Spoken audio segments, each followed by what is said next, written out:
A goddess is not average. A goddess is self-aware intuitively and physically.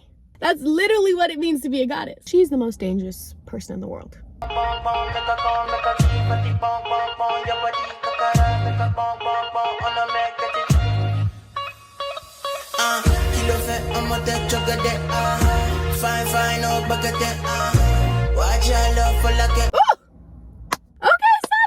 Thank you, God.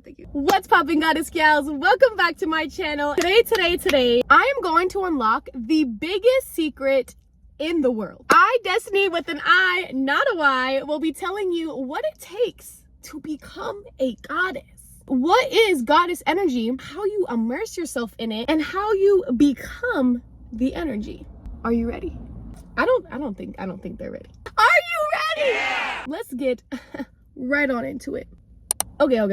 One thing about me, I like to define terms because I like all of us to be on the same page. A goddess is a woman who is so beautiful, brilliant, and wholesome that she is simply not like any other woman on earth, and therefore possesses an uncommon spiritual element. This is a woman who understands that she has unlimited capacity to make up her world any way she desires. Let's take a second to break that all the way down. To claim that you are like no other woman on earth, there's a lot of women, okay? There is a lot of women on earth. To be able to claim that you are not like any other woman on earth means you have to have these sort of values, capabilities, traits, and actions that the average common woman is not doing.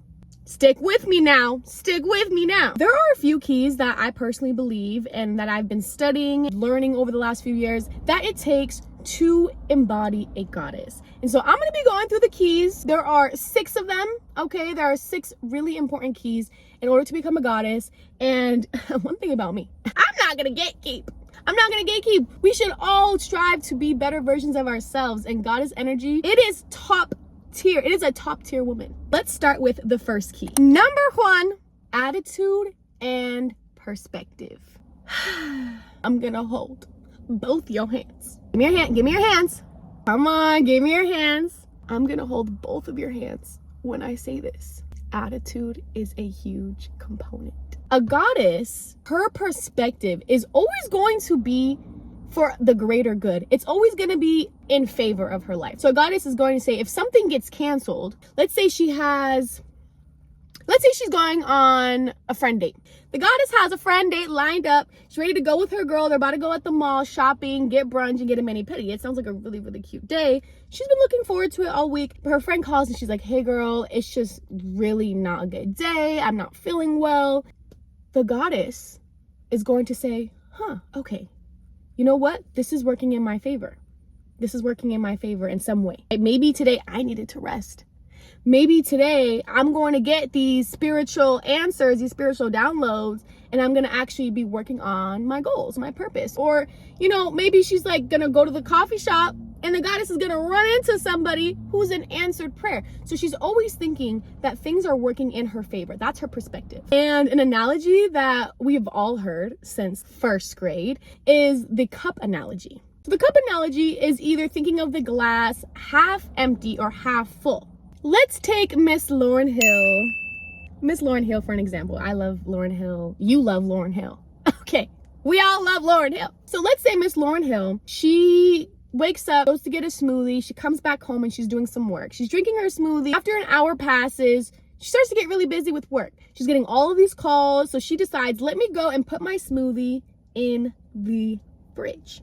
Now, hours have passed because she's been working. She's been working on the things that Miss Lauryn Hill does. Okay, she's probably creating. So she's creating, she's taking these calls. And then it's like 8 p.m. and she's like, oh my gosh, that was a lot.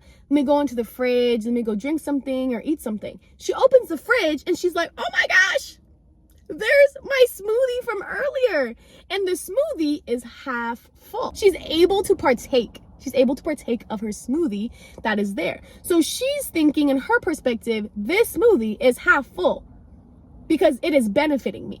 And this is a mindset when you're operating off of gratitude, because when you're operating off of gratitude, you're not operating off of lack. You can't be grateful and then feel like you're lacking at the same time. It's just, it's like love and hate. It's like love's here, hate's here. It will never be here. They will never be friends. They will never shake hands. They can't. Love would have to bring itself down to shake hands with hate. And same with gratitude and lack. So thinking if the glass is half full or half empty is an example of a perspective. And a goddess always has a perspective of half full, always thinking that things are working in her favor. A few traits that you will never see in a goddess is negativity and complaining. We've all been through it. If you are past preteen years, you know that you've been through this season. There is a person in our lives that we've seen at some point who is complaining about, why do we have to go do this? It's so hot outside. It's so cold outside. I am tired, right? It's all of these phrases that just puts them in this victim mindset and victim mentality. Woe is me mentality. Complaining is a major turnoff, and a goddess will never put herself in a victim mentality. Why? Because she's a goddess. She can't be a victim and a goddess. So she's like, I'm gonna rise up. I'm gonna rise up. Alrighty, moving on to her communication. When a goddess speaks, you just know, because you can feel it. She uplifts those around her. Everything she touches grows and proliferates. She knows her power. So instead of putting everybody down with that power, she decides to uplift.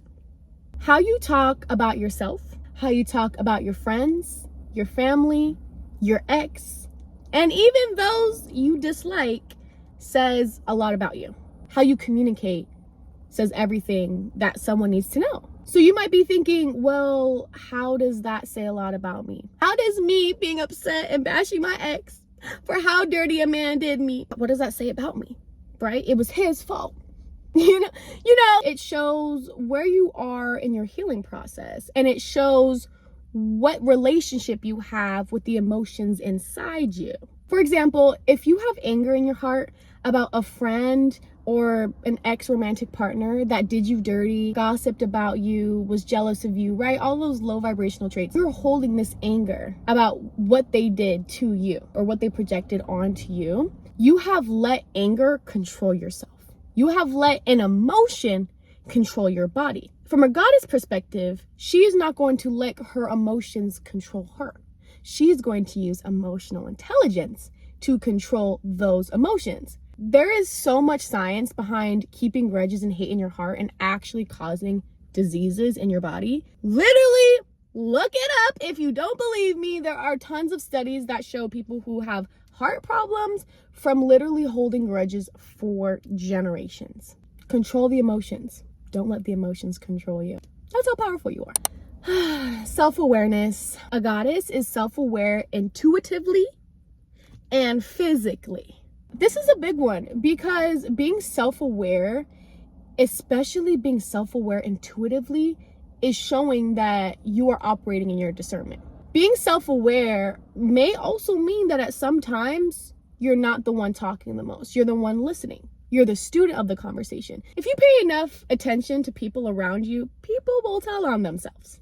A lot. When you're in a state of observation, after a series of circumstances and a series of conversations and learning about someone's communication in the moment will tell you a lot about them. To be self-aware is to be using your discernment. So a goddess is using her discernment for everything, especially in the physical. When she's outside, let's say she's walking, she's going to her car after getting groceries, she's gonna look around. If she's walking for a long period of time, not just looking at her phone the whole time, she's gonna look up every once in a while and just be like, I'm okay. Checking your surroundings is really important, and a goddess does just that. Her intentionality.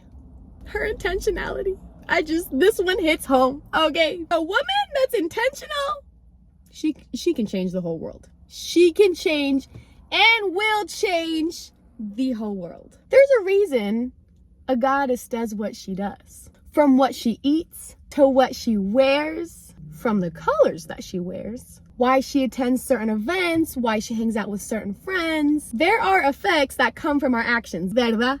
Newton's third law of motion states that every action has an equal or opposite reaction. For example, a goddess knows that if she's spending time with her friends who are working on their goals, they're uplifting each other, and they're actually moving towards something positive, she's gonna reach her goals. Are you following? Let's just say she is all the way calculated. Even if she wanted to spend a day being home, doing absolutely nothing, and just wanted to rest, she was intentional about being home and doing nothing.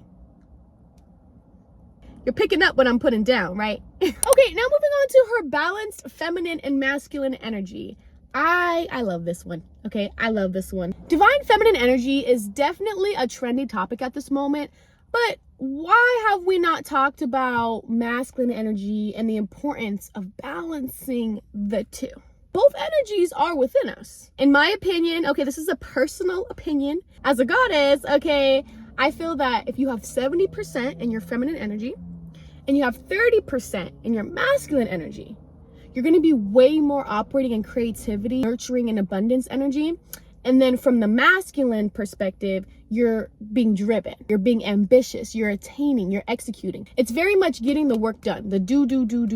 But if you don't have the balance of resting and creating, you're gonna neglect those traits and they're not gonna come as easy anymore. And a really big part of making sure you balance the two, being in touch with your intuition, is super important on the feminine side. And so a goddess is aligned with her intuition. Her intuition and her are like best friends. They are best friends and they speak to each other all the time. She has to make sure that she maintains both of them. Her self-love. Now moving on to her self-love. I mean, a goddess loves herself on all levels. I'm talking emotionally, physically, spiritually. She uses her spiritual gifts to manifest and materialize into the physical world. She can take an idea, create a plan, and execute it into reality.